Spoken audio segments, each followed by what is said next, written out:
Glória a Deus. Aleluia. Muito bem. Nas últimas 2 sextas-feiras, nós iniciamos o segundo segmento da carta de Paulo aos Romanos. O primeiro segmento foram os 4 primeiros capítulos, e os capítulos de 5 a 8 representam o segundo segmento dessa epístola. Quem está acompanhando desde o começo se lembra, essa epístola está dividida em 2 partes, cada parte tem 2 blocos, e cada bloco tem 2 segmentos. Então, este segundo segmento aqui vai encerrar o primeiro bloco da carta de Paulo aos Romanos, ok? Então, este segundo segmento, que vai do capítulo 5 ao capítulo 8, nós damos o título, diga, Superabundou a Graça. Dentro deste segmento, o apóstolo Paulo está trabalhando a ideia de que a obra da salvação, que é pela graça, por isso está escrito em Efésios 2:8, pela graça sois salvos mediante a fé, e isto não vem de vós, é dom de Deus. Esse dom de Deus, essa graça de Deus, a graça da salvação, ela é superabundante em relação à abundância da desgraça, contrário da graça, a abundância da desgraça que o pecado operou na vida de todos os seres humanos. O pecado é abundante, mas a graça é superabundante. A graça de Deus é poderosa para superar todos os danos causados pelo pecado na nossa vida e o propósito de Deus para a nossa santidade ser plenamente realizado. Glória a Deus. Por isso nós já lemos isso lá em Romanos capítulo 5, que terminamos na semana passada. Repita comigo, onde abundou o pecado, superabundou a graça. Vale até um aleluia aí? Muito bem. Nós vimos que esse segmento 2 aqui, ele tem uma introdução e um desenvolvimento. A introdução foi todo o capítulo 5. Passamos 2 sextas-feiras aqui só no capítulo 5, cujo título é, repita, Graça Justificadora. A obra da salvação, que recebe o título aí de graça, porque ela é pela graça, ela é constituída de alguns elementos. Um desses elementos são os seus 2 aspectos, que eu já coloquei para vocês aqui no quadro, e eu volto a repetir aqui. Os 2 aspectos da obra da salvação. Os 2 aspectos da obra da salvação. O aspecto judicial e o aspecto moral. Muito bem. O aspecto judicial e o aspecto moral.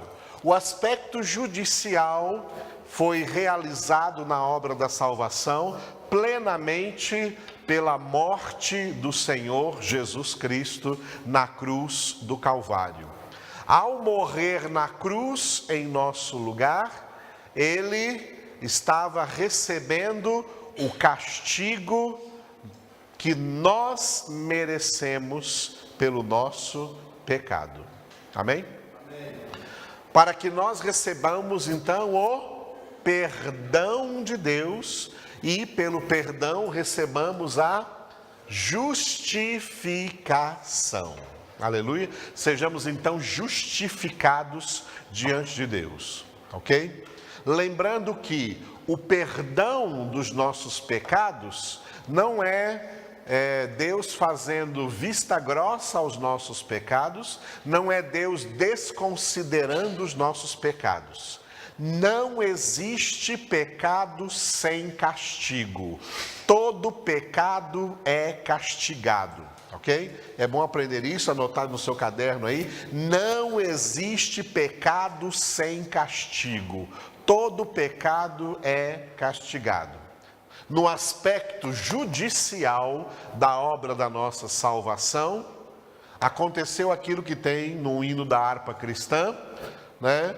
Os nossos pecados foram castigados em Jesus, para que nós então sejamos perdoados e justificados. Assim é a graça, assim opera a graça justificadora. E uma vez justificados dos nossos pecados, nós somos livres da condenação, como nós vamos ver quando chegar lá no capítulo 8, no versículo 1, nenhuma condenação há para os que estão em Cristo Jesus. Por que não há nenhuma condenação? Porque toda a condenação que era para nós recaiu sobre Jesus no aspecto judicial da salvação. E livres, portanto, livres da condenação, nós recebemos de Deus como fruto, como lemos hoje no versículo 22 aqui, como fruto para a santificação, a realização do aspecto moral da salvação. O aspecto moral da salvação é a nossa santificação. Obra que nós não fazemos sozinhos, santificação que Deus opera em nós com a nossa cooperação. Aleluia, amados. Trabalhamos junto com Deus. No aspecto judicial, nós não poderíamos cooperar com nada, porque nós não poderíamos fazer nada para ser livres da condenação. Nós estávamos debaixo da condenação e não podíamos fazer nada para nos libertar dessa condenação. Jesus fez tudo sozinho. Na cruz do Calvário, ele recebeu toda a nossa condenação. Mas no aspecto moral, nós somos convocados a cooperar com Deus, a trabalhar juntamente com Deus na obra da nossa santificação, que é o segundo nível da salvação. Quais são os 3 níveis? Eu começo no primeiro.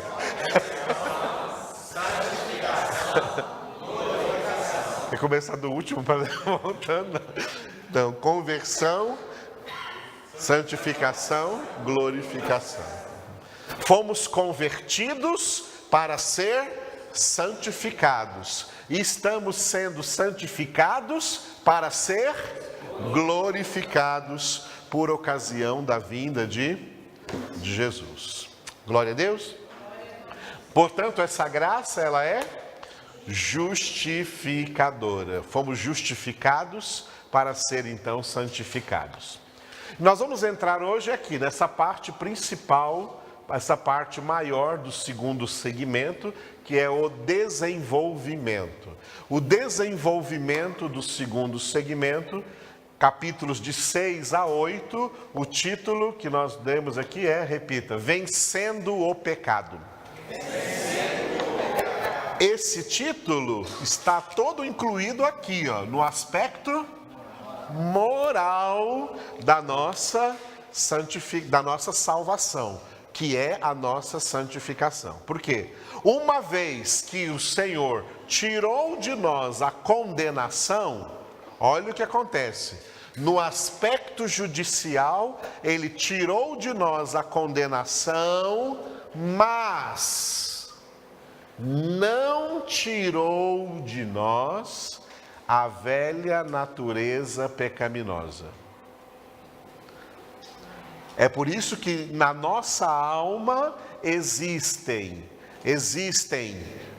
todas as tendências e inclinações e desejos para o pecado. E é por isso que nós precisamos de santificação. Porque se ele tivesse tirado tudo isso da nossa alma, nós já seríamos completamente santos, nem precisaríamos de santificação. Nós estaremos aí só assim, ó, santos. Sem nenhum desejo maligno, sem nenhum pensamento maligno, né? Completamente, nada nos atingiria.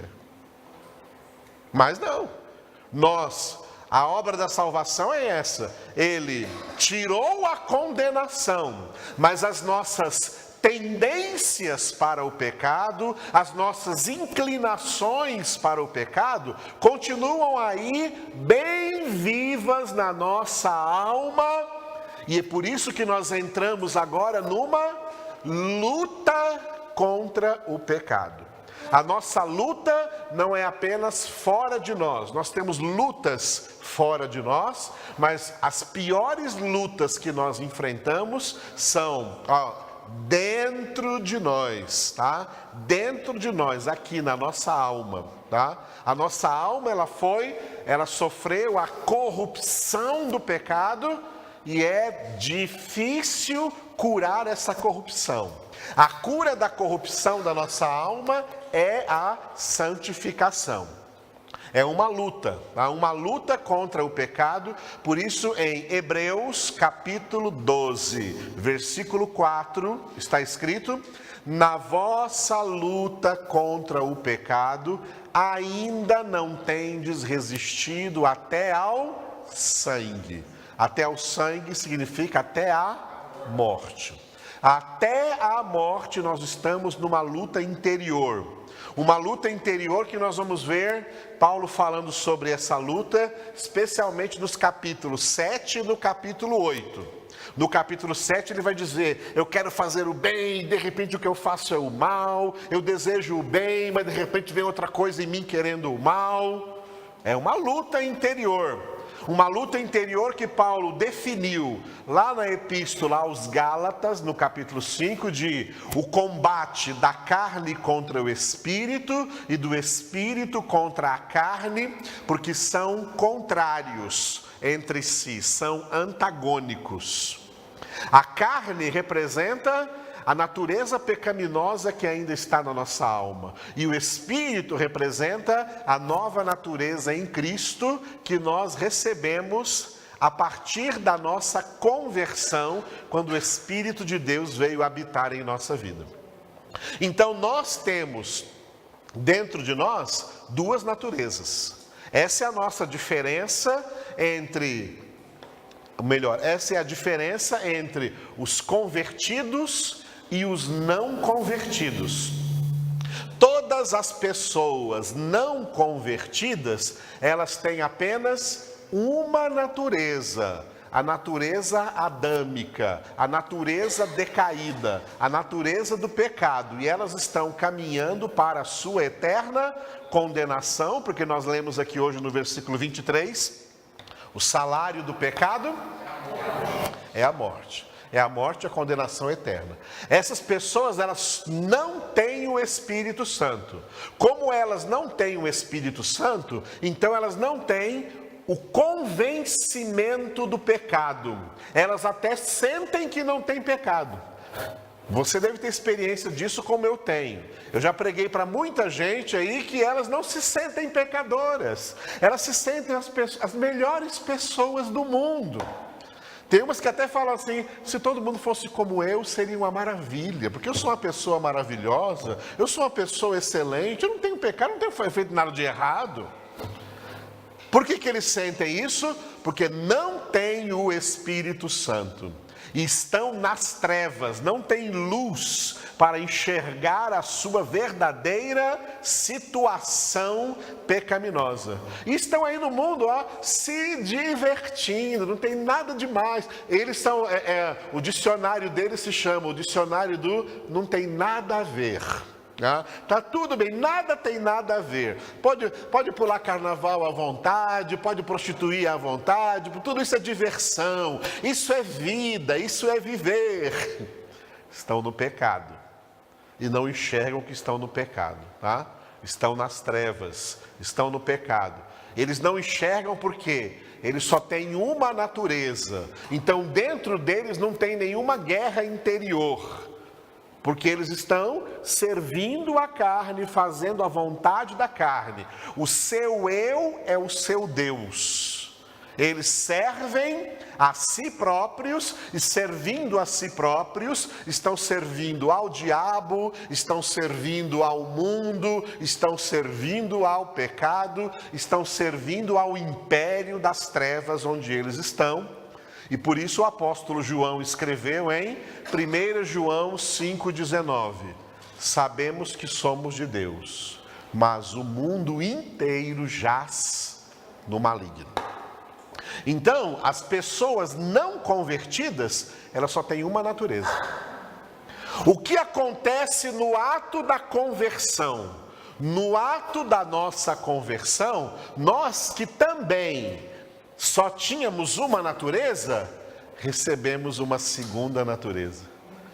Recebemos a nova natureza de Cristo. Recebemos a nova natureza espiritual. Recebemos o Espírito Santo de Deus. E a partir da nossa conversão, nós temos agora duas naturezas. Só que essas duas naturezas são inimigas, elas são contrárias e elas estão combatendo dentro de nós. A santificação é o meio que nós temos, o único meio que nós temos de vencer a velha natureza, de fazer a nova natureza vencer a velha natureza, e assim nós vamos estar, repita novamente, vencendo o pecado. E é por isso que Paulo vai encerrar lá no Romanos capítulo 8, dizendo que nós, no meio de todas as lutas, todos os embates que nós passamos, nós já somos mais que vencedores. Por que nós somos mais que vencedores? Porque as armas, os instrumentos com o qual Deus já nos presenteou pela graça, aqui no pacote da obra da salvação, os instrumentos que Deus já colocou à nossa disposição, são mais poderosos do que o nosso pecado. E portanto, todos nós temos total condição de derrotar o pecado, de vencer o pecado. Por isso Paulo diz em 2 Coríntios, capítulo 10, versículo 4, as armas da nossa milícia não são carnais, mas são poderosas em Deus para destruir fortalezas, anulando nós sofismas e toda altivez que se levanta contra o conhecimento de Deus e levando cativo todo pensamento à obediência de Cristo Jesus. 2 Coríntios 10, de 4 a 6, tá? Esse que eu citei agora. Deus já nos deu essas armas. Aleluia. Deus já nos deu essas armas. Deus já nos deu tudo para que nós, conforme Paulo escreveu em 2 Timóteo 2,15, possamos nos apresentar diante de Deus aprovados e não reprovados. Procura apresentar-te a Deus aprovado, como obreiro que não tem de que se envergonhar, que maneja bem a palavra da verdade. Aleluia. Porque essa palavra da verdade é o principal instrumento da nossa santificação, como Jesus orou em João 17:17. Pai, santifica-os na verdade, a tua palavra é a verdade. Portanto, no pacote da obra da salvação, Deus nos deu tudo o que precisamos para vencer o pecado. Se algum crente perder a batalha para o pecado, é culpa só dele. É culpa só dele. Porque Deus já deu todas as armas para vencer. Deus já deu todas as armas de vitória. Se algum crente perder a luta, perder a batalha para o pecado, tá? E for relegado de volta às trevas, à condenação, é culpa só dele. É culpa só dele. Não é culpa de igreja, não é culpa de família, não é culpa de pastor, não é culpa de Deus, não é culpa de pedir ninguém. Não é culpa nem do diabo, porque o diabo está fazendo o papel dele, tentando derrubar. O diabo é tentador. Uma vez eu perguntei para um crente, né? E aí, como é que está? Como é que está a vida espiritual? Ele falou assim, eu estou tentando, né? Eu falei, então você está igual Satanás? Porque Satanás é que está tentando. Você tem que estar conseguindo. Você não tem que estar tentando, você tem que estar conseguindo. Porque Deus já deu as armas para você conseguir. Quem tenta é o diabo, você consegue. Filipenses 4,13. Tudo posso naquele que me fortalece. Por isso é que somos chamados de mais que vencedores, não é isso? E não mais do que tentadores. Somos mais que vencedores. Correto? Muito bem, então, a propósito do crente que eu falei, isso caiu, está caído até hoje. Tentou tanto que está igual o diabo, não conseguindo nada. Muito bem, essa segunda chave que eu coloquei aqui hoje, ela se refere, portanto, a esse desenvolvimento. Desses 3 capítulos aí, 6, 7 e 8, o desenvolvimento do segmento 2. Ele está dividido assim em 2 pequenas partes, tá? 2 pequenas partes aqui desse desenvolvimento. A primeira partezinha do capítulo 6, versículo 1, até ultrapassando o capítulo 7, até chegando ao versículo 6 do capítulo 7. O título, diga, oferta da santificação. Por que eu estou chamando de oferta da santificação? Essa oferta aí, Paulo vai trabalhar essa oferta minuciosamente e depois ele vai resumir essa oferta lá em Romanos 12, 1 e 2. Vai ser no segundo semestre que nós vamos chegar no Romanos 12, 1 e 2, né? Ofereça a Deus, a oferta da santificação é essa aqui, ó. Ofereça a Deus o seu corpo. E aí está implícito a sua alma e o seu espírito, porque é por sacrifício vivo, não é por sacrifício morto, sacrifício vivo. E se é o corpo vivo, é o corpo com a alma e o espírito. Oferece o seu corpo por sacrifício vivo, santo e agradável a Deus. Este é o vosso culto racional. E complementando isso, não vos conformeis com este século, mas transformai-vos mediante a renovação da vossa mente, para que experimenteis qual seja a boa, agradável e perfeita vontade de Deus. Qual é a vontade de Deus? 1 Tessalonicenses 4:3. Essa é a vontade de Deus, a vossa santificação. Sem a qual? Hebreus 12:14. Segui a paz com todos e a santificação, sem a qual ninguém verá o Senhor. A santificação, o segundo nível da salvação, o aspecto moral da obra da salvação. Para isso, a oferta principal que Deus quer de nós, tá? A oferta principal que Ele quer de nós não é dinheiro. A oferta principal que Ele quer de nós é a nossa vida.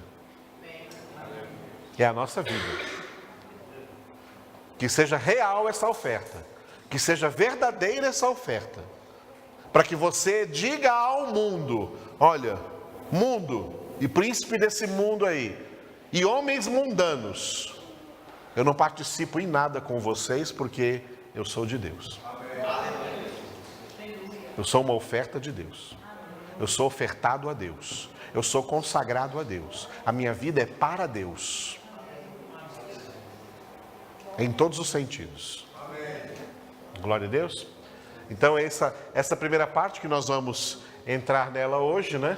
É a oferta da santificação. A segunda parte do desenvolvimento, do segmento 2, vai do capítulo 7, versículo 7, até o capítulo 8 completo, que termina no versículo 39. Título, diga, pecado inerente. Pecado inerente. O que é inerente? Dicionário aí, dicionário. O que é inerente? Inerente significa interior, naturalmente dentro. Inerente é algo que está naturalmente dentro. Naturalmente dentro de nós, é inerente. O pecado é inerente ao ser humano. É algo interior, algo que mora dentro do homem. O pecado mora dentro do homem. Paulo está usando aqui essa parte que nós vamos entrar depois, né? Especialmente do capítulo 7 para o capítulo 8. Ele vai dar o problema e ele vai trabalhar a solução desse problema. O problema é o pecado inerente dentro de nós, o pecado habitando dentro de nós. Como resolver esse problema?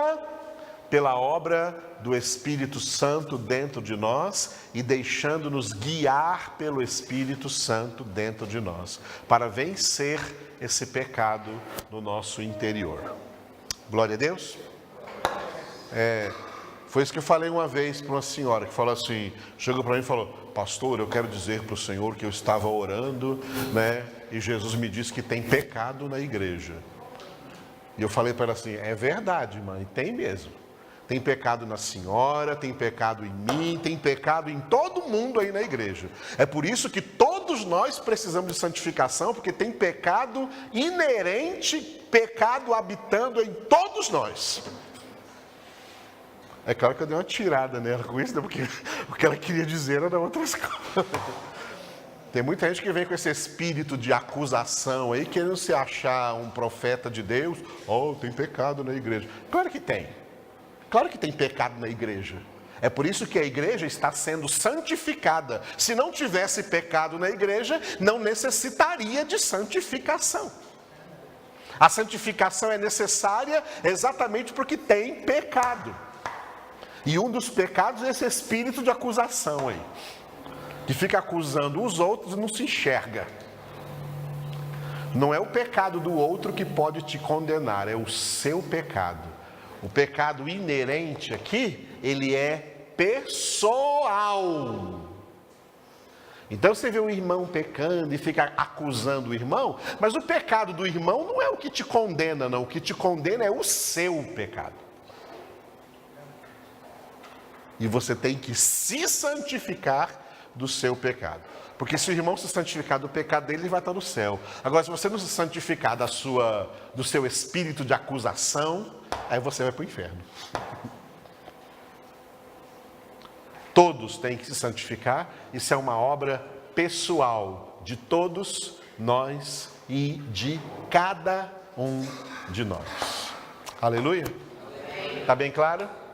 Muito bem, tudo isso nós vamos entrar. Eu estou introduzindo essas coisas para vocês. Nós vamos nos concentrar nessa chave aqui agora. A terceira chave faz parte aqui, ó, da oferta da santificação, ok? Oferta da santificação. Essa chave aqui apresenta um desenvolvimento e uma conclusão. O desenvolvimento é todo o capítulo 6. Capítulo 6, tá? Todo o capítulo 6, no qual Paulo vai dizer que nós, uma vez convertidos, devemos aprender a nos considerar, agora repita, mortos ao pecado. Mortos ao pecado. Essa é a nossa consideração. É assim que nós temos que aprender, uma vez convertidos, a nos considerar mortos ao pecado. Ah, minha alma quer que eu peque, mas eu não vou pecar porque eu estou morto. Morto não peca mais. Eu estou morto. Ok? Mas eu estou andando por aí, daí? The Walking Dead. Eu estou morto. Não tem problema não, eu estou morto para o pecado. Não estendo a minha mão para o pecado. Considerai-vos mortos ao pecado. Amém? E ele vai usar aqui de uma comparação para dizer que antes, assim como antes, tá? Nós entregávamos os nossos membros ao pecado, agora nós entregamos os nossos membros a Cristo. Entregamos nossos membros a Deus. Usávamos os nossos membros para a desobediência, agora vamos usar o nosso corpo para a obediência. O nosso corpo, na época quando não éramos convertidos, era instrumento da desobediência. Agora o nosso corpo tem que ser instrumento da obediência, para que todo mundo veja de maneira visível que nós obedecemos a Deus. Porque estamos mortos ao pecado e, consequentemente, vivos para Deus, ok? É exatamente esse contraste, As pessoas não convertidas, elas estão vivas para o pecado e mortas para Deus.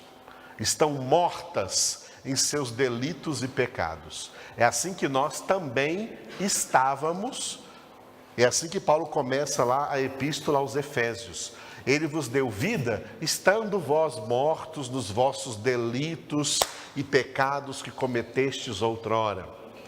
Nós estávamos mortos no pecado, né? Mortos no pecado.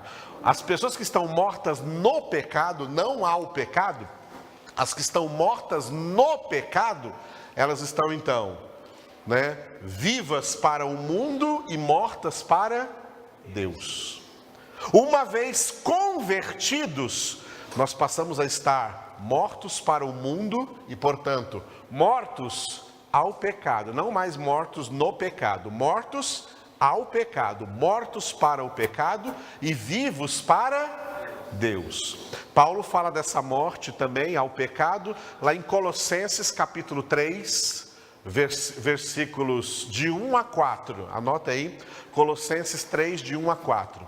Portanto, se já fostes ressuscitados juntamente com Cristo, buscai as coisas lá do alto, pensai nas coisas que são lá de cima, e não nas que são aqui da terra, porque morrestes, e a vossa vida está oculta juntamente com Cristo em Deus.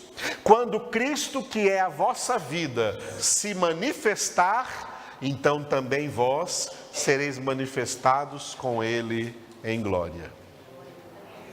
Colossenses 3, de 1 a 4. Então, consideramo-nos mortos ao pecado. Glória a Deus. A conclusão, então, aqui dessa chave vai ser os primeiros 6 versículos do capítulo 7, que é, repita aí comigo, viver em Cristo. Ou seja, uma das maneiras de nós aprendermos a viver em Cristo, viver como verdadeiros crentes, viver como verdadeiros cristãos, tal qual fomos chamados pela primeira vez em Atos 11, 26, quando pela primeira vez os discípulos de Cristo foram chamados de cristãos. Viver em Cristo é viver no mundo sem ser do mundo. Viver no mundo sem pecar como as pessoas do mundo estão pecando.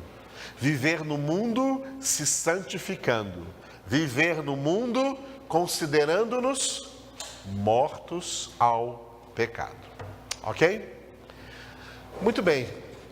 Aqui é o início do capítulo 7. Como hoje nós estamos entrando no capítulo 6, só o capítulo 6, que é esse desenvolvimento aqui, eles têm 2 partes. Essa próxima chave aqui, ela se refere apenas ao capítulo 6 que nós lemos hoje. Esse capítulo 6, ele tem 2 partes, do versículo 1 ao versículo 14, aqui são versículos do capítulo 6, tá? Do versículo 1 ao versículo 14 é a primeira parte do capítulo 6. É uma pergunta: Paulo pergunta assim, ó. Repita comigo a pergunta. Permaneceremos no pecado? Permaneceremos no pecado. Qual é a resposta à pergunta? Não. É claro que não. É claro que não. Nós vamos ver o Paulo responder essa pergunta aí. Nós temos que permanecer em quem? Permanecer em Cristo, como nós estamos pregando aqui esses dias em João capítulo 15, que somente do versículo 4 até o versículo 11 de João capítulo 15, Jesus usou 11 vezes o verbo permanecer para dizer para os seus discípulos: permanecei em mim e eu permanecerei em vós. Tá? Não permanecemos mais no... O pecado para nós é o passado. Não levamos mais em conta o passado. Pecado é uma coisa do passado na minha vida. Hoje eu me considero morto ao pecado. Pecado para mim é algo do passado e quem vive do passado é museu. Nós não voltamos ao passado, tá? Não voltamos ao passado, porque aquele que põe a mão no arado e olha para trás, não é digno do reino de Deus. O povo tirado do Egito, voltou ao Egito, não literalmente, voltou ao Egito nos seus corações. Lá no meio da caminhada no deserto, rumo à terra prometida, eles desejaram de novo voltar para o Egito. Ficaram com saudades das panelas de carne, das cebolas e dos alhos, né? Das cebolas e dos alhos do Egito. E por isso eles morreram no deserto. Deus não deixou eles entrarem na terra prometida. Isso representa exatamente o crente que quer voltar para o pecado. Porque nós não temos mais que permanecer no pecado. O pecado tem que fazer parte do nosso passado. O que tem que fazer parte do nosso presente é a nossa santificação. No presente nós estamos nos santificando. Nós somos inimigos do pecado, nós somos contrários ao pecado, nós não damos mole a pecado, nós condenamos o pecado, nós não queremos mais pecado, nós evitamos pecado. É isso que Paulo vai trabalhar aqui para nós, dentro dessa palavra que nós vamos ler hoje aí, nos primeiros 14 versículos. Okay? Hoje nós vamos ler os 14 versículos aqui ainda, um por um, para substanciarmos tudo isso que eu já estou colocando para vocês. E Paulo vai começar a segunda parte aí do capítulo 6, de 15 a 23, isso aqui nós vamos ver na próxima sexta-feira, com outra pergunta. Ele diz, repita aí: havemos de pecar? Havemos de pecar. Porque tem gente que fala assim, ó, onde abundou o pecado, superabundou a graça. Então vamos pecar mais, para que a graça fique mais superabundante? Paulo vai falar assim, a condenação dessas pessoas é certa, tá? Não é isso que a palavra está dizendo. A palavra está dizendo que o sacrifício de Cristo vale mais do que tudo que o pecado fez nas nossas almas. Ok? Então, havemos de pecar? Jamais. Por isso que de vez em quando eu cito aquilo que Jesus falou, em uma só frase, o que Jesus disse para aquela mulher em João capítulo 8, que foi apanhada em flagrante ato de adultério. Depois de perdoá-la, Jesus disse: vai e não peques mais. Ou seja, de agora em diante, o pecado na sua vida é algo do seu passado. O seu presente é Cristo. Amém. Literalmente, né? Presente no tempo e presente de Deus. O seu presente é Cristo. Glória a Deus, amados. Muito bem. Então aqui tem o capítulo 6 está estruturado aqui por essas duas perguntas. Por isso a estrutura literária aqui é interrogação. Duas perguntas. Na primeira parte, permaneceremos no pecado? É claro que não. E na segunda parte, a pergunta, havemos de pecar? É claro que não. A nossa luta é contra o pecado. Nós somos contra o pecado. Nós não somos mais para o pecado. Tem pecado em nós? Tem. Mas nós temos que lutar contra ele, combater contra ele, santificar-nos para não pecarmos mais. E a luta contra o pecado é até a morte. Ninguém vence essa luta antes da morte. A vitória contra o pecado está marcada para duas datas, a que vier primeiro, a sua morte ou a vinda de Cristo. Se você morrer antes da vinda de Cristo, aí no dia da sua morte acaba a sua luta. Ele completa a obra que ele já fez na sua vida até lá. Se você estiver vivo ainda, por ocasião da vinda de Jesus, você é arrebatado e a sua luta acabou. Aí você vai para a glória. Até lá, nós estamos perseverando. Por isso que Jesus disse em Mateus 24, 13, aquele que perseverar até o fim, esse será salvo. Né? Perseverar até o fim, logicamente, na sua santificação. Glória a Deus. A última chave então está aqui dentro deste texto do capítulo 6 de 1 a 14, dividido em duas pequenas partes aqui, uma parte mais desenvolvida, com 11 versículos aqui. Romanos 6 de 1 a 11 é um desenvolvimento, e de 12 a 14 é uma conclusão daquele pedaço, desse texto aí, ok? De 1 a 11, diga aí, unidos a Cristo. Unidos a Cristo. A maravilha da nossa luta contra o pecado é que nessa luta contra o pecado não estamos sozinhos. Jesus está conosco. Aleluia. Por isso que Davi disse assim, ó, Salmo 23, ainda que eu ande pelo vale da sombra da morte, não temerei mal nenhum por um único motivo, porque tu estás comigo.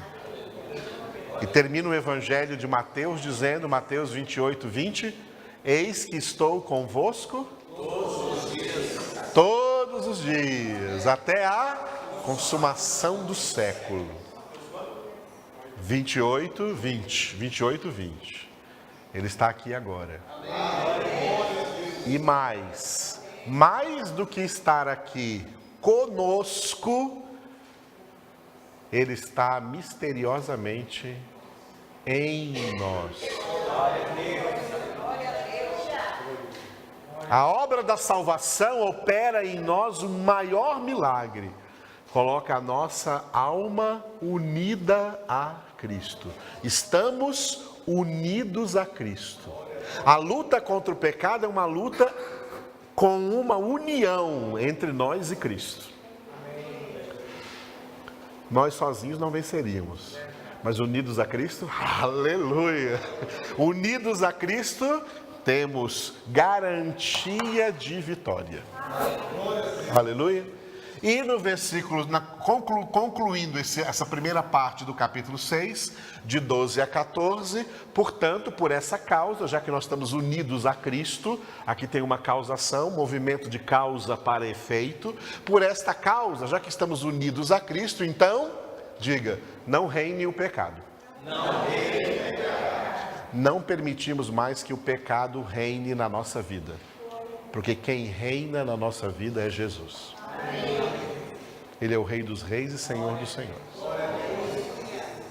Não adianta nada você dizer, Jesus é o Rei dos Reis, Jesus é o Senhor dos Senhores, se Ele não reinar em você. Ele é Rei dos Reis, Senhor dos Senhores, para reinar em você, para reinar em mim, para reinar em cada um de nós. Para a gente poder dizer, ó, não sou eu que reino na minha vida, não. Não sou eu quem mando na minha vida, não. Quem manda na minha vida é Jesus. Por isso Jesus é o meu Rei. Por isso Jesus é o meu Senhor. O pecado não reina mais. Quem reina é Jesus. Aleluia. Então vamos nos deleitar nesses textos aqui, ó. Começando do versículo 1 ao versículo 11, cujo título ali é, desses 11 versículos aí, é Unidos a Cristo. Primeiro versículo, Paulo começa com essa interrogação aqui, ó. Que diremos, pois? Permaneceremos no pecado para que seja a graça mais abundante? Repita.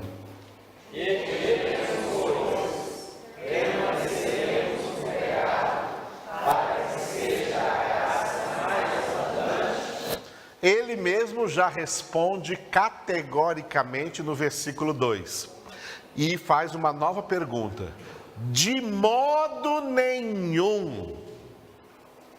Como viveremos ainda no pecado, nós, os que para ele morremos? Repita o 2. De modo nenhum. Como viveremos ainda no pecado, nós, os que para ele morremos? Muito bem. Então, o versículo 2 começa com a resposta à pergunta feita no primeiro versículo. Permaneceremos no pecado para que seja a graça mais abundante? Tem gente que pensa isso aí, viu? E vai para aí, vai para o pecado porque a graça vai ser mais abundante. Isso é o que se chama os hereges. Os hereges, denominados de os hereges da assim chamada teologia liberal. Tá? Teologia liberal.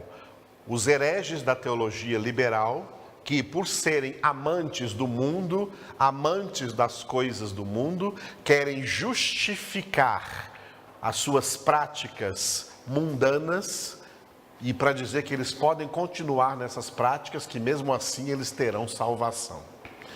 Isso é heresia, estão desviados do caminho, nada disso. Permaneceremos no pecado para que seja a graça mais abundante? A resposta é categórica. Repita, de modo nenhum. De modo nenhum. Acabou. O pecado é passado na nossa vida. E Paulo, então, faz uma nova pergunta, aprofundando o tema. Como viveremos ainda no pecado? Nós, os que para ele morremos, pela conversão, nós morremos ao pecado.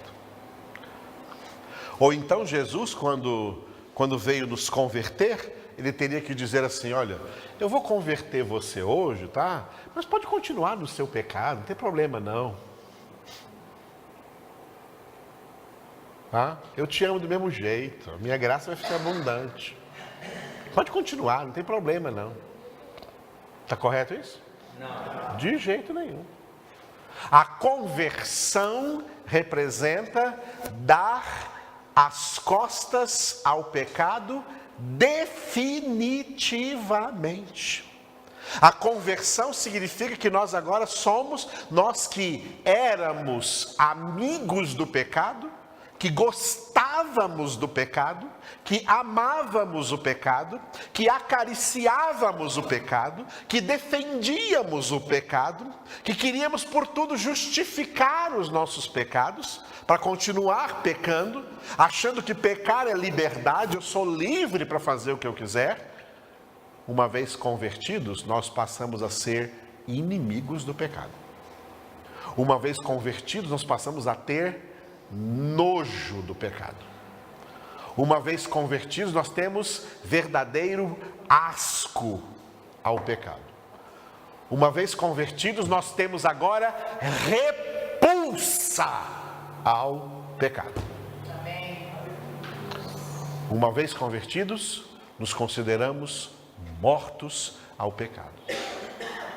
E devemos orar todos os dias: Senhor, eu não quero pecar nunca mais. Aleluia. Eu quero ser santo, eu quero santificar a minha mente, meus pensamentos, meus sentimentos, meus desejos, minhas vontades. Eu quero santificar a minha alma, e é por isso que eu vou para a tua palavra e vou nela meditar de dia e de noite. Amém. Porque eu estou morto para o pecado. Amém?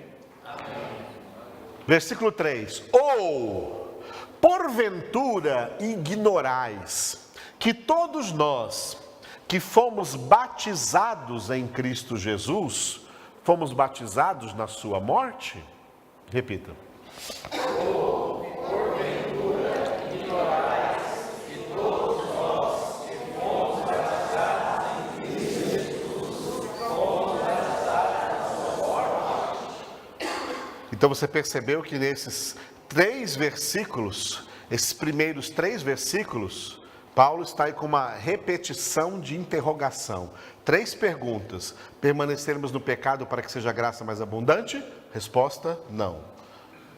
Como viveremos ainda no pecado, nós que para ele morremos? Pergunta retórica, ela mesma se responde. E a terceira pergunta, ou porventura, ignorais que todos nós que fomos batizados em Cristo Jesus, fomos batizados na sua morte? Paulo chama aqui, tá, o elemento importante, que é o elemento do batismo. Lembrando que o batismo representa, né, uma das duas instituições sagradas. 2 instituições sagradas de Jesus, tá? 2 instituições sagradas de Jesus. Dentro da teologia do culto, que se chama liturgia, a gente chama essas 2 instituições sagradas, são chamadas de sacramentos. São chamadas de sacramentos. O que é um sacramento? São 2 instituições. Jesus instituiu 2 sacramentos. São 2 instituições sagradas de Jesus. Sagrada significa santas, tá? 2 instituições sagradas de Jesus. O que é um sacramento? Escreva aí, não vou escrever aqui no quadro, eu vou ditar para você. O que é um sacramento? É uma manifestação visível de uma realidade invisível. Vou repetir. Sacramento é uma manifestação visível de uma realidade invisível. Precisa repetir mais uma vez? Mais uma vez? Então, sacramento é uma manifestação visível de uma realidade invisível. Ok? Os 2 sacramentos, quais são? O batismo e a ceia. O batismo e a ceia. Tá? Os 2 foram instituídos por Jesus. Jesus disse em Mateus, capítulo 28, versículo 19, ele disse, fazei discípulos, batizando-os em nome do Pai, e do Filho e do Espírito Santo. Essa é a ordem de Jesus, tá? Batizando-os em nome do Pai e do Filho e do Espírito Santo. Tem uma seita por aí, é uma seita porque não é uma igreja cristã, é uma seita cristã que diz que o batismo é em nome de Jesus, porque essa expressão batizar em nome de Jesus, ela surgiu no contexto do livro dos Atos dos Apóstolos. E aqueles homens foram batizados em nome de Jesus. Os 12 homens que Paulo encontrou em Éfeso, Paulo pregou para eles o Evangelho, e está escrito que depois Paulo os batizou em nome de Jesus. Então eles pegam essas passagens de Atos e montaram uma seita por aí, dizendo que o batismo é em nome de Jesus. Não é em nome do Pai, do Filho e do Espírito Santo, é em nome de Jesus, ok? Só que eles não entendem, estão interpretando a palavra erroneamente, que O batismo em nome de Jesus significa o batismo do jeito que Jesus instituiu. E o jeito que Jesus instituiu é Mateus 28, 19. Fazei discípulos, batizando-os em nome do Pai e do Filho e do Espírito Santo. Ok? Esse é o batismo. Esse é o sacramento do batismo. E o sacramento da ceia,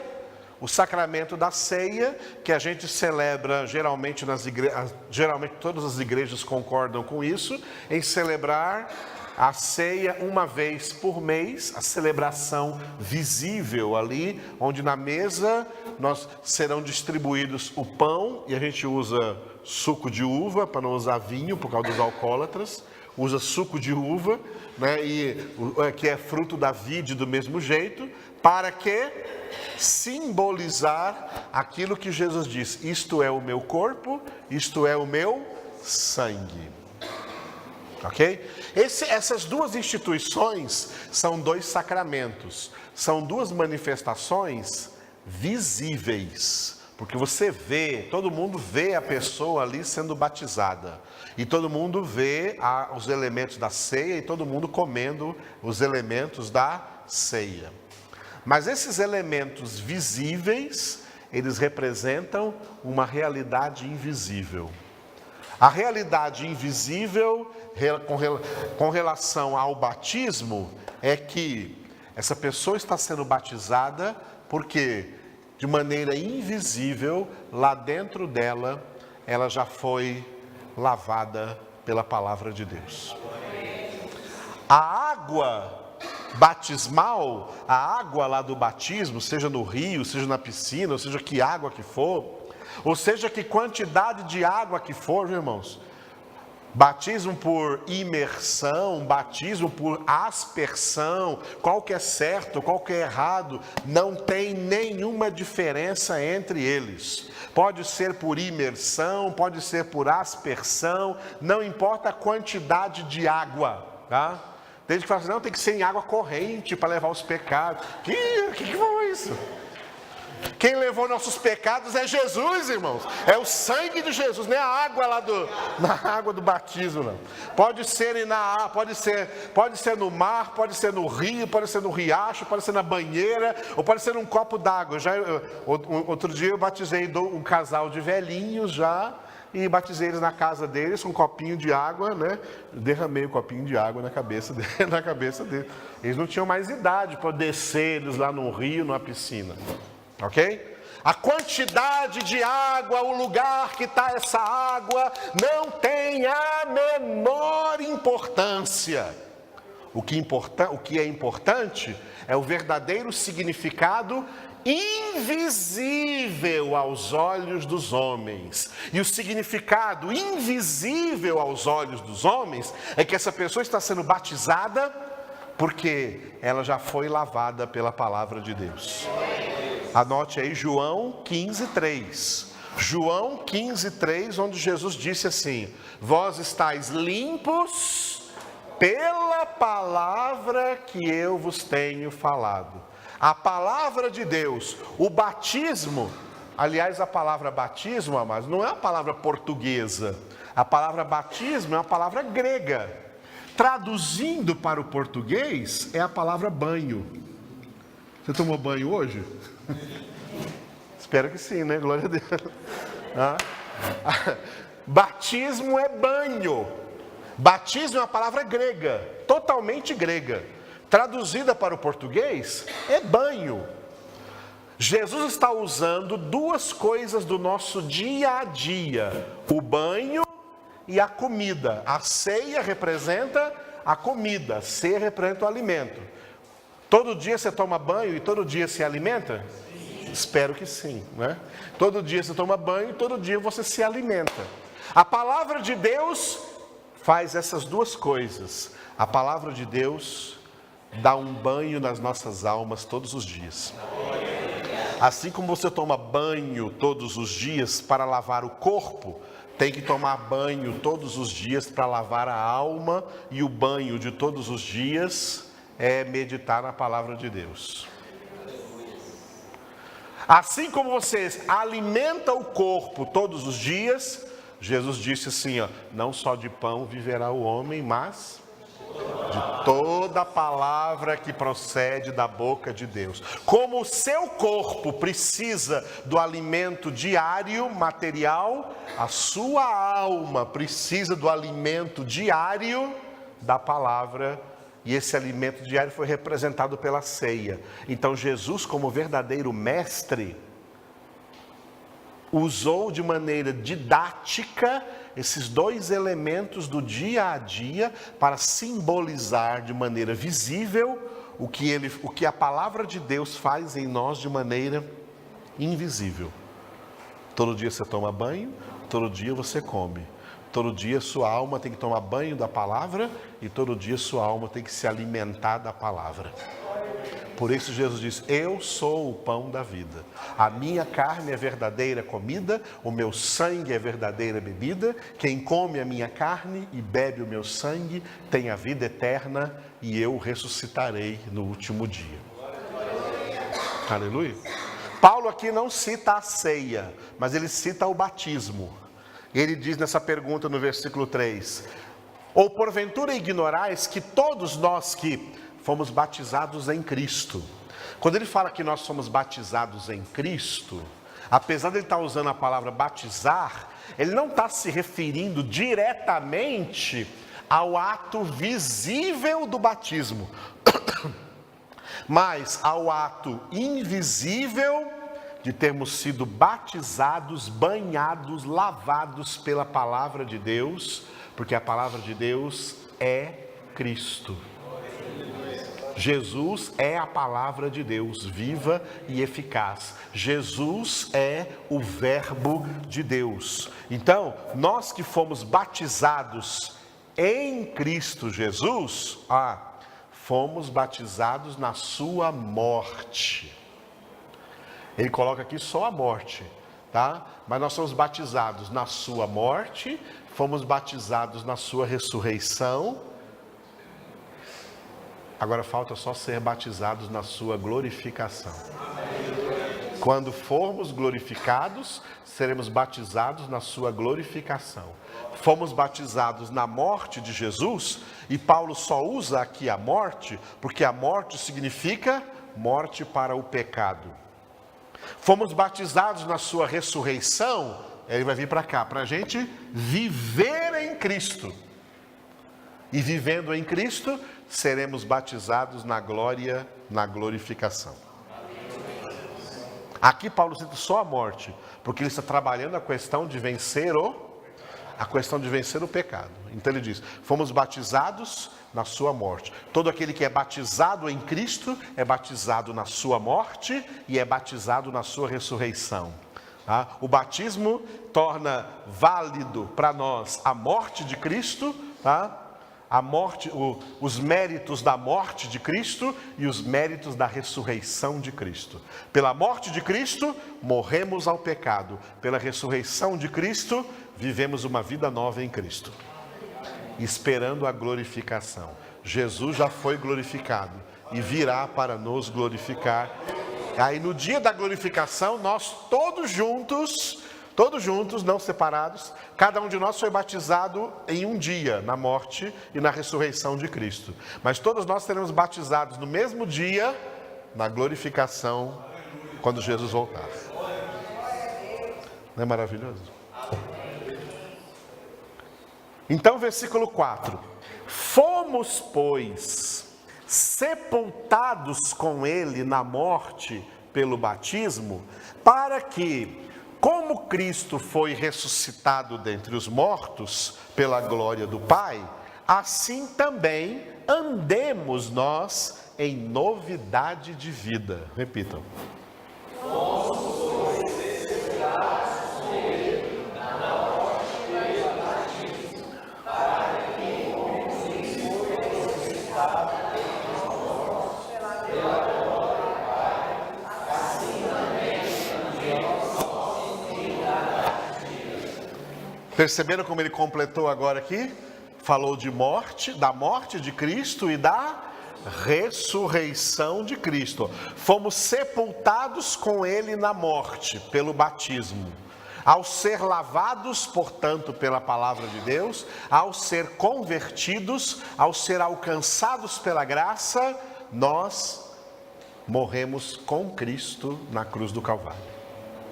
A morte de Cristo na cruz representa a nossa morte ao pecado. Para que, como Cristo foi ressuscitado dentre os mortos, nós também vivamos agora como ressuscitados. Isso significa, a última frase do 4 aí, diga: andemos nós em novidade de vida. Isso significa viver como pessoas ressuscitadas, mortas ao pecado e vivas para Deus. Fomos mortos ao pecado para vivermos para Deus. Vivemos para Deus. Por isso que nós agora andamos em novidade de vida. O verbo andar aqui, Paulo gosta muito de usar o verbo andar. Tá? O verbo andar significa o modo como nos conduzimos na vida. O modo como nos comportamos na vida. Já não nos conduzimos mais como antes estávamos nos conduzindo quando estávamos no pecado. Já não nos comportamos mais como antes nos comportávamos quando estávamos no pecado. Jesus mudou a nossa conduta, Jesus mudou o nosso comportamento. Aleluia, amados. Uma coisa que eu vejo, né, como pastor e como crente, é quando eu fico triste, é quando eu vejo crentes dizendo que são crentes, tá? Dizendo que são crentes, mas se comportando ainda como pessoas descrentes, como se fosse descrente, se comportando como ímpio, se comportando como alguém que não foi convertido, se comportando como alguém que não foi ainda alcançado pela graça. Isso é uma tristeza, tá? É uma tristeza, porque nós que fomos alcançados pela graça, se isso realmente aconteceu na nossa vida, isso tem que provocar completa e radical mudança no nosso comportamento, na nossa conduta. Nós agora andamos em novidade de vida. Glória a Deus. Versículo 5. Por quê? Porque se fomos unidos com Ele na semelhança da sua morte, certamente o seremos também na semelhança da sua ressurreição. Repita. Porque se fomos unidos com Ele na semelhança da sua morte, certamente seremos também na semelhança da sua ressurreição. Aleluia. Glória a Deus. Amados, a morte de Cristo e a ressurreição de Cristo são duas coisas importantíssimas na nossa salvação. Eu já ouvi muita baboseira por aí de gente pregando o evangelho errado, e gente pregando o evangelho errado considerando a morte de Cristo como uma derrota. Já fizeram até música por aí dizendo que quando Jesus morreu na cruz, o inferno em festa se alegrou.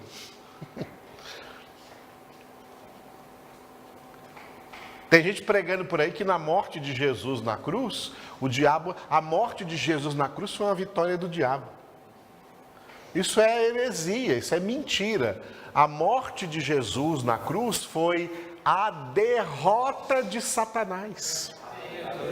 Porque o instrumento pelo qual Satanás nos escravizava era o pecado.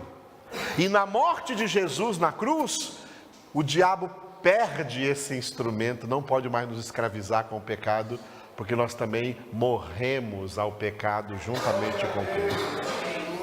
E a ressurreição de Cristo, é isso que acontece, tá? O que aconteceu muito? O que aconteceu muito na história recente do protestantismo? Protestantismo que vem aí de 500 anos atrás. Na história recente do protestantismo, o protestantismo ficou competindo com o catolicismo, e o catolicismo exalta muito a morte de Jesus, dá muito valor à morte de Jesus e quase nenhum valor à ressurreição. Aí o evangélico acha então que tem que desvalorizar a morte de Jesus e dar valor à ressurreição, que a vitória foi na ressurreição. Não, a ressurreição foi uma vitória, mas a morte também foi uma vitória. A morte não foi uma derrota. Jesus veio para morrer. Ele morreu a nossa morte. Ele levou a nossa condenação. Era necessário que ele morresse. Quando Pedro quis dizer para ele, não, Senhor, não pode acontecer isso com o Senhor não pode morrer. Jesus repreendeu Satanás, arreda Satanás. Porque tu não cogitas das coisas de Deus, mas dos homens. Porque era necessário que ele morresse, era de Deus que ele morresse, não era de Satanás a morte de Jesus. A morte de Jesus não era plano de Satanás, a morte de Jesus era plano de Deus. Para sepultar na sua morte os nossos pecados e na sua ressurreição nos dar vida nova. Glória a Deus. Glória a Deus. Olha, uma conversão é um ato tão poderoso que o mesmo poder que Deus usou para ressuscitar a Cristo Jesus dentre os mortos é o mesmo poder que Deus usa para converter um pecador. Quando você foi convertido, estava em ação na sua vida o mesmo poder que agiu ressuscitando Jesus dentre os mortos. Conversão não é uma decisão humana, não é uma decisão do pecador. Ah, tá bom, vou me decidir agora a me converter. Não é decisão, não. Conversão é uma ação poderosíssima de Deus. E o poder de Deus está liberado para o acontecimento de uma conversão, é o mesmo poder que Deus liberou para ressuscitar o seu Filho Jesus ali ao terceiro dia. A conversão acontece pelo poder de Deus. Por isso a conversão é uma ressurreição, a ressurreição espiritual. Então, pela morte de Cristo, morremos ao pecado, pela ressurreição de Cristo, fomos convertidos para viver uma vida nova em Cristo Jesus. Versículo 6. Sabendo isto, que foi crucificado com ele o nosso velho homem, para que o corpo do pecado seja destruído, e não sirvamos o pecado como escravos. Repita o 6. Sabendo isto, que foi crucificado com ele o nosso velho homem, para que o corpo do pecado seja destruído, e não sirvamos o pecado como escravos. Glória a Deus. 3 coisas aqui que nós temos que saber. Sabendo isso que com Cristo Jesus, lá na cruz do Calvário, mesmo antes de nós que aqui estamos essa noite existirmos, né? Nós não tínhamos nem nascido ainda quando Jesus morreu na cruz, mas já estava morrendo com Jesus na cruz o nosso velho homem pecador, o nosso velho Adão pecador, a nossa velha natureza pecaminosa. Aleluia. Primeira coisa. Segunda coisa, para quê? Para que o corpo do pecado seja destruído. O que Paulo quer dizer aqui com o corpo do pecado? O corpo do pecado aqui é a força que o pecado ainda mantém dentro da nossa alma, agora, depois da crucificação de Jesus. Esse corpo do pecado aí é a força do pecado da nossa alma que tem que ser destruída, e essa destruição acontece de maneira paulatina, tá?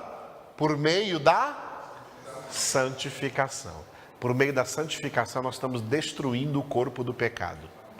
Ou seja, não usando mais o nosso corpo para pecar, negando os nossos pecados. Quem nega o pecado, exalta a Deus. Quem atende ao pecado, nega a Deus. Pedro negou Jesus 3 vezes. Cada vez que você peca, você está negando Jesus.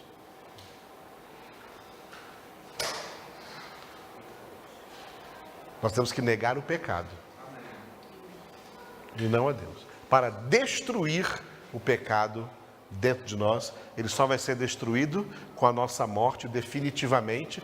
Por isso, como Jesus foi obediente até a morte, nós também temos que ser agora obedientes até a morte. E a terceira coisa aí, né? Durante todo esse período, então, da nossa santificação, não sirvamos o pecado como escravos. Glória a Deus. Não somos mais escravos do pecado. Nós somos escravos de Jesus. Não somos mais servos do pecado. Nós somos servos de Jesus. Aleluia. Lemos lá no versículo 22, hoje no início, né? Fomos transformados em servos de Deus, não mais em servos do pecado. Paulo vai dizer lá em Romanos 8, assim, uma frase bonita que eu gosto. Não somos devedores à carne, para que vivamos segundo a carne. Não devemos nada para a nossa carne. Ah, sua carne está querendo pecar? Diz para ela, não te devo nada. Não vou te dar o que você quer e está acabado. E ponto final. Pode sangrar de desejar aí. Não vou realizar. Não vou colocar o meu corpo para fazer isso que você quer. Porque eu não sou seu escravo. Eu sou escravo de Jesus. Versículo 7. Porquanto quem morreu está justificado do pecado. Pequenininho esse versículo. Repita.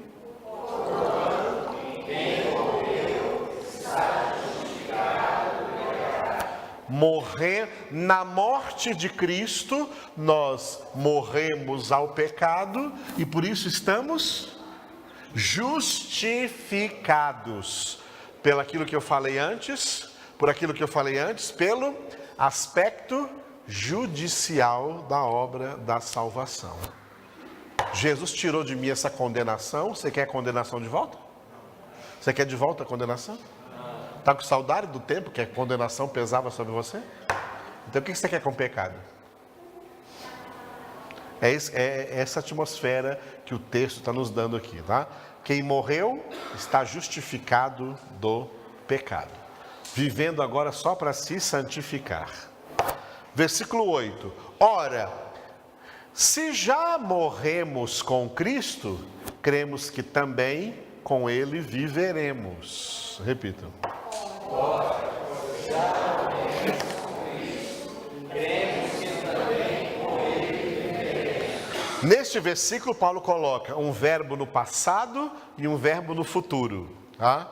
Um verbo no passado e um verbo no futuro. No passado, já morremos com Cristo lá na cruz do Calvário. Agora nós vivemos pela fé. No presente, tem um presente também. O presente é o verbo crer.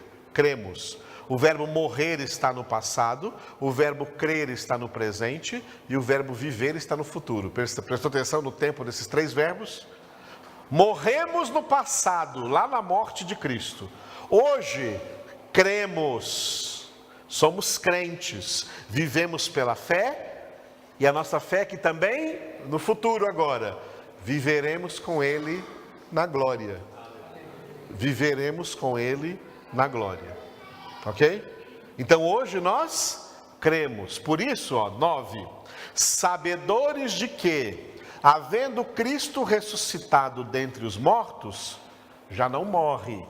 A morte já não tem domínio sobre ele. Repita.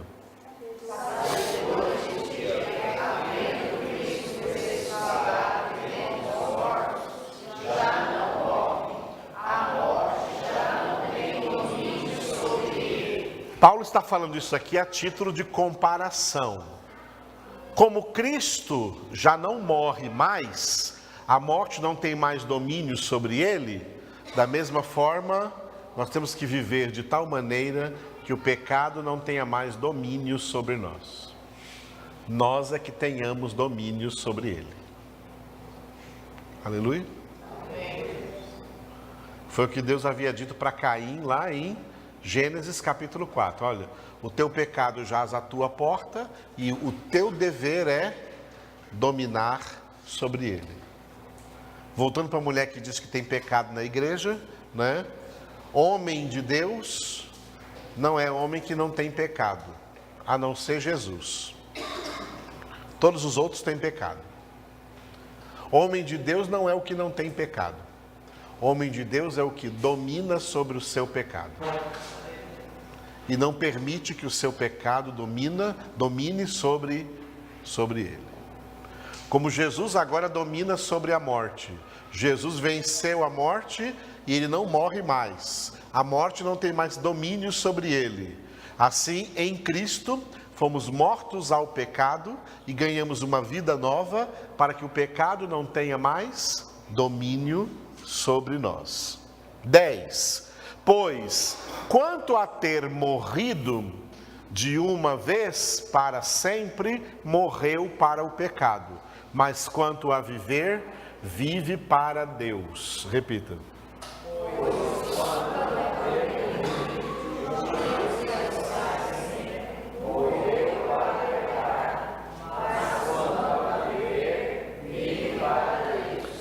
Isso aconteceu com Cristo, tá?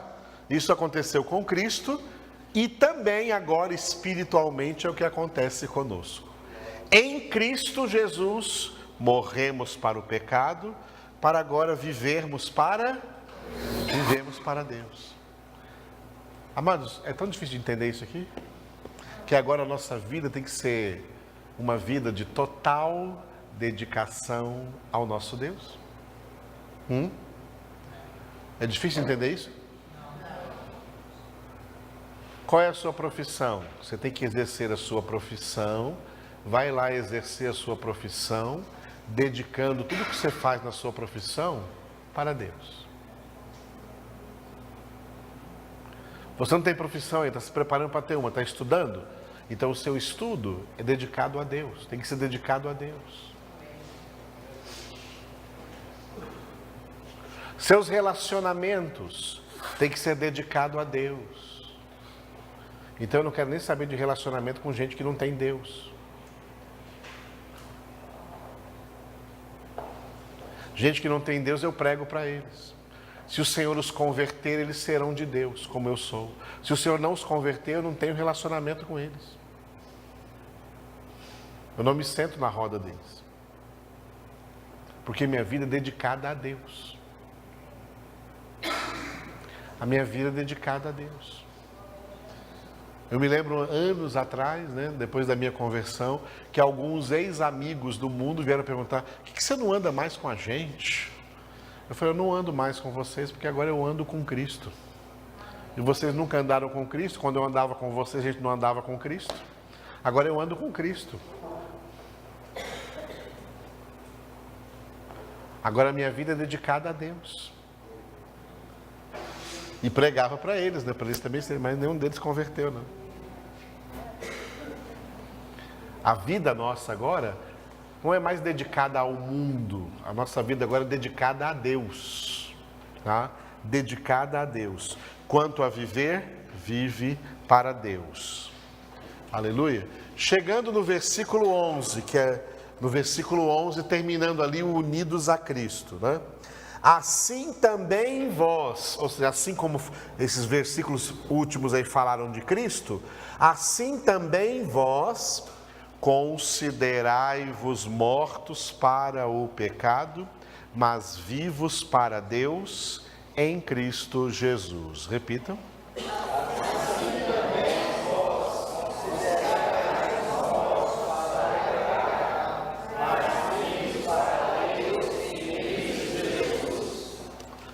Viu como Paulo concluiu aqui, ó? Como Paulo concluiu aqui o desenvolvimento aqui dessa primeira parte do capítulo 6, ele concluiu no versículo 11, tá? Nós estamos agora unidos a Cristo na sua morte, unidos a Cristo na sua ressurreição, para que assim como a morte não tem mais domínio sobre Cristo, o pecado não tenha mais domínio sobre nós. Resumiu bem?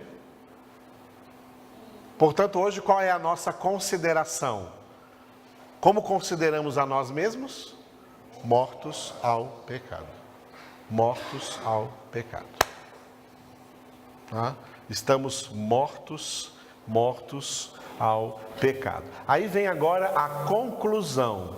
A conclusão nos versículos 12, 13 e 14. Não reine o pecado. Versículo 12, já começa direto dizendo: não reine, portanto, o pecado em vosso corpo mortal, de maneira que obedeçais às suas paixões. Repita. Não reine, portanto, o pecado em vosso corpo mortal, de maneira que obedeçais às suas paixões. Isso. Então, não reine mais o pecado. Como outrora, quando você não era convertido, o que reinava em você era o pecado. Agora, não reine mais o pecado, onde? Nesse corpo aí, no corpo mortal. O corpo é o quê?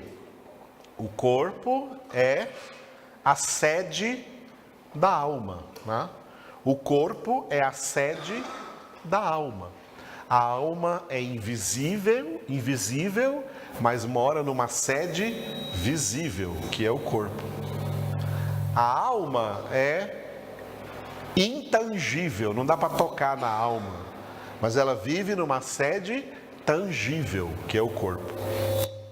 A alma é metafísica, acima de tudo que é físico, mas ela vive numa sede física, que é o corpo. A alma é imaterial, mas ela vive numa sede material, que é o nosso corpo. Da mesma maneira, a alma é imortal, mas vive numa sede mortal, que é o nosso corpo. Que chegar o dia de morrermos antes de Jesus voltar, esse corpo volta ao pó. Mas a alma vai para o paraíso esperar a ressurreição. Porque o corpo será devolvido como corpo glorioso e não será mais um corpo mortal, será imortal como a alma para sempre na glória. Então, por isso que o corpo é, como muitos já disseram por aí afora, é a expressão da alma. Tirou a alma do corpo, o corpo é só um pacote, ele cai, não tem vida. A alma é a vida do corpo. Quando Deus soprou no homem a alma, Gênesis 2:7, o homem passou a ser alma vivente. Então, a alma é a vida do corpo e o espírito é a vida da alma. A alma é a vida do corpo. Então, a alma é que foi contaminada pelo pecado. A santificação é uma obra que acontece na nossa alma. Na nossa alma. A alma que contém 3 elementos importantes: a mente, as emoções e a vontade.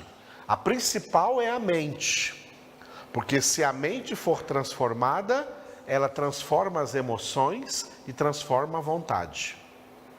A transformação começa na mente. Por isso Paulo vai dizer em Romanos 12:2, transformai-vos mediante a renovação da vossa mente. Porque a mente sendo renovada, vai renovar as emoções e vai renovar as vontades. O sentir e o querer. é o pensar que tem que estar acima do sentir e do querer. Por isso, em Romanos 12:1, o culto que Deus requer de nós é culto racional, não é emocional e nem é volitivo, é racional, não é emocional. Hoje, a maioria dos crentes aí que estão vivendo nestes falsos avivamentos, esses falsos avivamentos têm sido avivamentos emocionais. Eu vou lá naquela igreja porque eu choro. Você vai chorar no inferno, viu? Porque lá haverá choro e ranger de dentes. Enquanto que no céu Deus vai enxugar toda a lágrima dos olhos. Fala, Ju.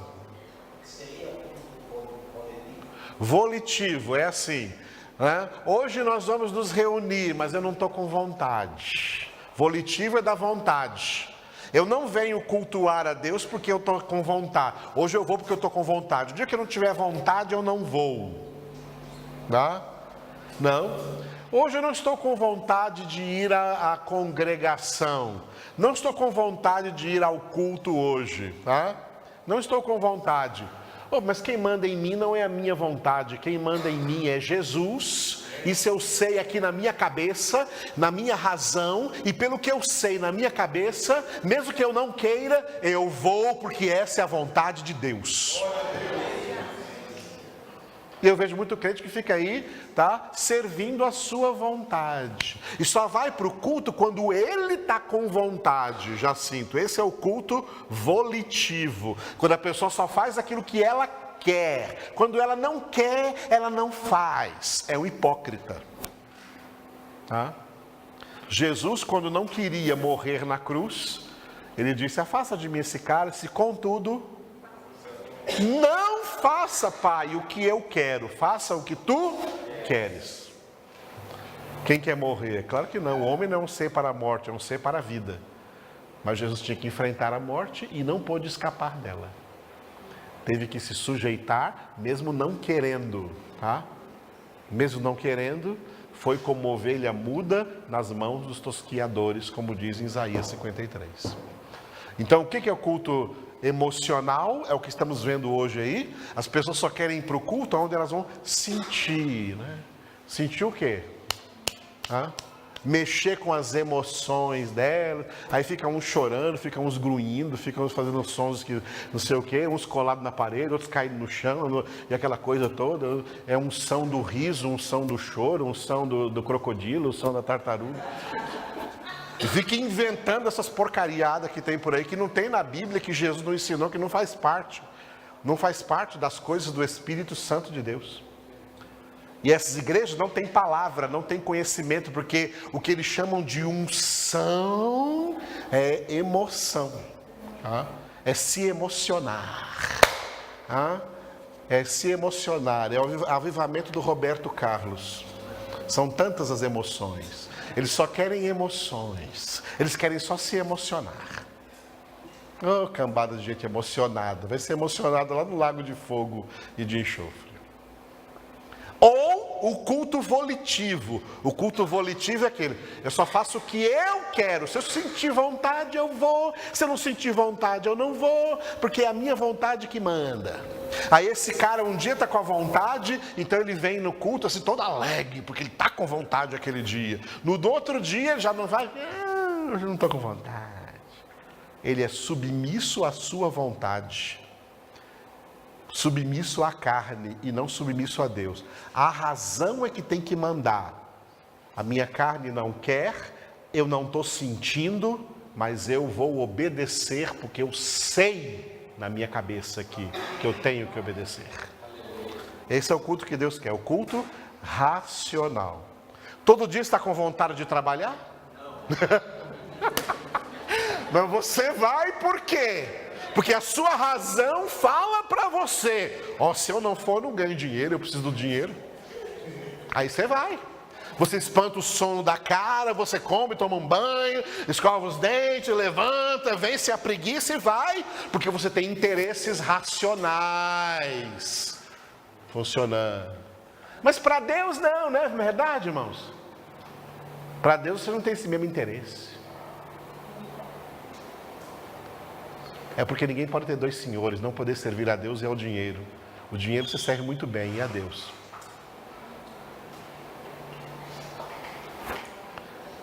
Quem de verdade serve a Deus, Deus quer ver isso na sua razão.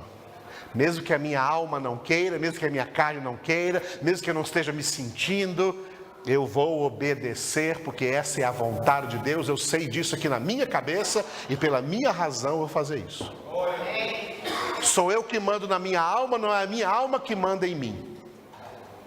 Eu não faço a vontade da minha alma, eu não faço a vontade da minha carne, eu não sigo os sentimentos da minha alma, eu sigo a Cristo, eu sigo a Deus, eu sigo a palavra de Deus. E vou ser diligente nisso. Esse é o culto racional que o Senhor fala conosco então. Glória a Deus. Então é assim, amados, que não reine, portanto, o pecado mais no vosso corpo mortal, de maneira que obedeçais às suas paixões. Paulo até falava assim, lá em 1 Coríntios, capítulo 9, Paulo fala assim, eu castigo o meu corpo. Já viram Paulo falar isso? 1 Coríntios capítulo 9, lá no final, eu castigo o meu corpo e o reduzo à servidão, para que eu mesmo, depois de haver pregado a outros, não venha eu a ser desqualificado. Tá? A gente gosta demais, né, de levar o nosso corpinho para Caldas Novas. A gente gosta de levar o nosso corpinho ali para um Los Pampos, ali, para ele dar uma alimentada boa. É? A gente gosta de fazer o bom e o melhor para esse corpo, né? Tem que trazer esse corpo para adorar a Deus, para ser instrumento de Deus, para ser cheio do Espírito de Deus, porque ele é o templo do Espírito de Deus. Aleluia, queridos. E o 13 agora, então, nem ofereçais cada um os membros do seu corpo ao pecado, como instrumentos da iniquidade, mas oferecei-vos a Deus como ressurretos dentre os mortos, e os vossos membros a Deus como instrumentos de justiça. Repitam.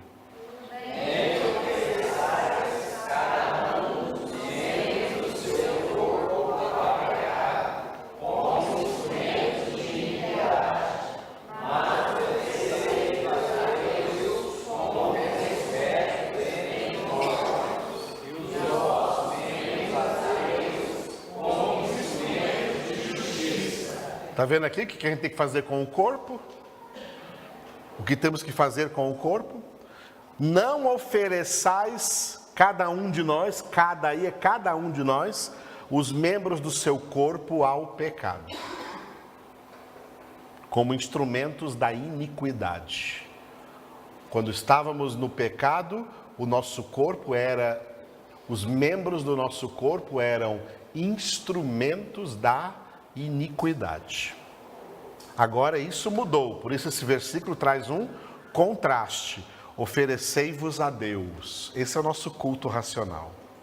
Oferecemos a Deus como ressurretos dentre os mortos, ressuscitados pela própria ressurreição de Cristo. Ressurretos aí ressurretos na conversão, ressuscitados na conversão em Cristo. E oferecemos então os nossos membros a Deus como instrumentos de justiça. Como instrumentos de justiça. Todos os membros do corpo, vamos falar de um deles, a língua. A língua é um desses membros. Que você oferecia ela muito para a iniquidade.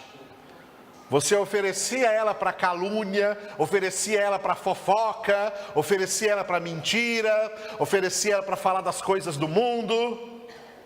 Agora ofereça ela para falar de Jesus. Ofereça a sua língua para falar de Jesus. Ofereça sua língua para falar do Evangelho. A minha língua agora é para falar de Jesus. cumprindo a palavra de Deus que diz do próprio apóstolo Paulo: não saia da vossa boca nenhuma palavra torpe, mas somente a que for boa e que traga edificação para quantos ouvirem. Antigamente você ficava com a sua língua aí murmurando. Agora você obedece Filipenses 2,14, que diz: não murmureis de coisa alguma. Está chovendo, glória a Deus. Está calor, glória a Deus. Está frio, glória a Deus. O ar-condicionado está ligado, glória a Deus. O ar-condicionado está desligado, glória a Deus.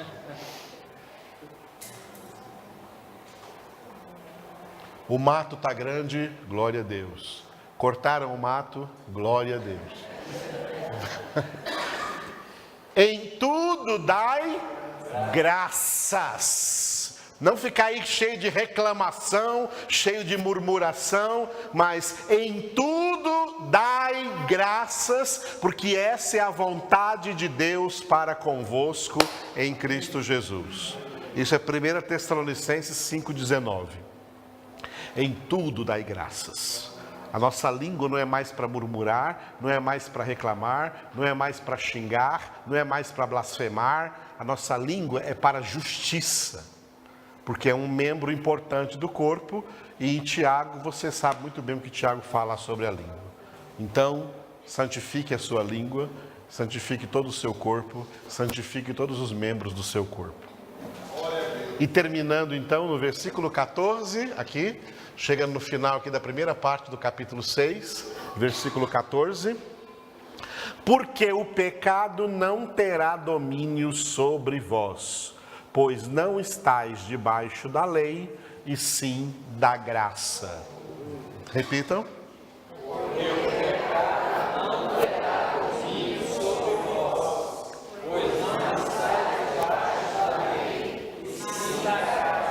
Aleluia. A lei, ela não é justificadora. A graça é justificadora. A lei para nós, ela é o quê? A lei agora para nós, ela é santificadora. Nós temos que entender agora a lei como o ministério da palavra nos santificando. Fomos justificados pela graça para sermos santificados pela lei. A lei não foi, nós não estamos debaixo da lei aqui, quando eu falo assim, não estamos debaixo da lei para justificação. Para justificação é debaixo da graça. Mas nós estamos debaixo da lei para a santificação. A lei para nós aqui representa a palavra. A palavra de Deus é perfeita? Sim. Mas nós somos imperfeitos. Portanto, a palavra de Deus opera em nós este aperfeiçoamento, esta santificação. Então, nós não estamos, o pecado não terá domínio sobre nós, porque pela graça fomos justificados e pela palavra somos santificados. O que Paulo chama de lei, nós temos que chamar de palavra. Jesus não veio revogar a lei, ele disse isso, tá? Em Mateus capítulo 5, no Sermão da Montanha, Mateus 5,17, se eu não me engano, Jesus disse: eu não vim revogar a lei, eu não vim cancelar a lei, eu vim trazer a verdadeira função da lei. A verdadeira função da lei não era salvar, a verdadeira função da lei não era justificar, essa é a função da graça. A graça te justifica e a lei te santifica, tá? E a lei te santifica. A lei é a palavra. Então repita comigo: somos justificados pela graça, para ser santificados pela palavra. Com essas 2 horinhas de palavra que vocês receberam aqui, muita santificação aconteceu aí. Aproveite isso e se fortaleça em Cristo Jesus.